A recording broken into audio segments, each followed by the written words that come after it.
இந்த ஒரு வீடியோ பார்த்ததுக்கப்புறம் நீங்களும் யோசிப்பீங்க, லட்டு செய்கிறதுக்கு இந்த அளவுக்கு ஈஸியாக அப்படின்னு. நல்ல சாஃப்டான டேஸ்டியான லட்டு. இதுக்கு வந்து கடலைப்பருப்பு நான் 2 கப் எடுத்திருக்கிறேன். இதை நல்லா வாஷ் பண்ணி ஒரு 4 மணி நேரம் சோக் பண்ண வைங்க. அதுக்கப்புறம் தண்ணியெல்லாம் எடுத்துட்டு இதை வந்து ஒரு நல்ல ஸ்ட்ரெயினரில் போட்டு வச்சதுக்கப்புறம் மிக்ஸி ஜாரில் சேர்த்து நமக்கு தேவைப்பட்டால் கொஞ்சமாக தண்ணியும் ஆட் பண்ணி இந்த மாதிரி ஒரு திக்னஸில் நம்ம அரைச்செடுத்து வச்சுக்கலாம். இதிலே வந்து ஒரு 1/4 டீஸ்பூனைக்காலும் கொஞ்சம் கம்மியாக உப்பும் சேர்த்து நல்லா கலந்து விட்டுட்டு, பருப்பு வடையெல்லாம் செய்யல அதைக்காலும் ரொம்ப தின்னாக நம்ம சின்ன சைஸில் தட்டி நல்லா ஃப்ரை பண்ணி எடுத்துடணும். கடலைப்பருப்பு நல்லா வெந்து வரணும். மீடியம் ஹீட்டில் கண்டிப்பாக ஃப்ரை பண்ணுங்கள். உள்ளுக்கும் நல்லா வேகணும். அதே டைமில் இதோட கலரும் சேஞ்ச் ஆகக்கூடாது.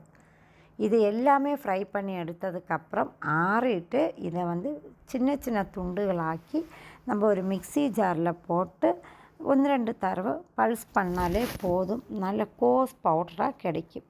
எல்லாமே நம்ம இந்த மாதிரி பொடி பண்ணி வச்சுக்கலாம். இதுக்கு வந்து கடலைப்பருப்பு எடுத்த அதே கப்புக்கு 2 கப்பு சீனி நான் ஆட் பண்ணியிருக்கிறேன்.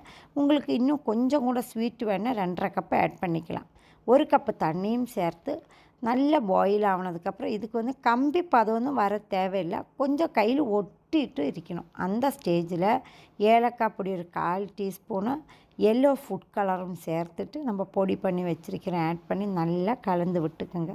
உங்களுக்கு விருப்பப்பட்ட எந்த நட்ஸு வேணுங்கிலும் நீங்கள் வந்து நெய்யில் ஃப்ரை பண்ணி ஆட் பண்ணலாம். நான் வந்து வெறும் கேஷ்யூ நட்ஸு, அதுக்கப்புறம் கொஞ்சம் பிஸ்தாஷியோஸ் அதுதான் ஆட் பண்ண போகிறோம்.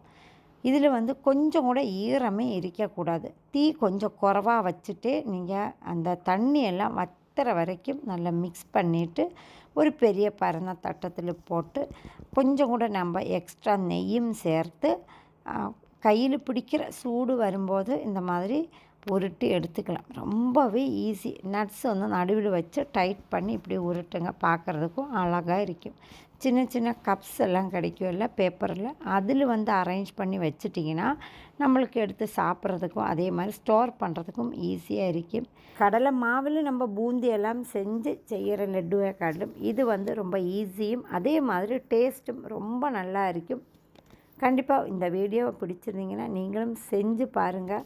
அவ்வளோ டேஸ்டியான லட்டு. திரும்பவும் சொல்கிறேன், ரொம்ப ஈஸி தான் செய்கிறது. கண்டிப்பாக ட்ரை பண்ணிவிட்டு எப்படி இருக்குன்னு கமெண்டில் சொல்லுங்கள்.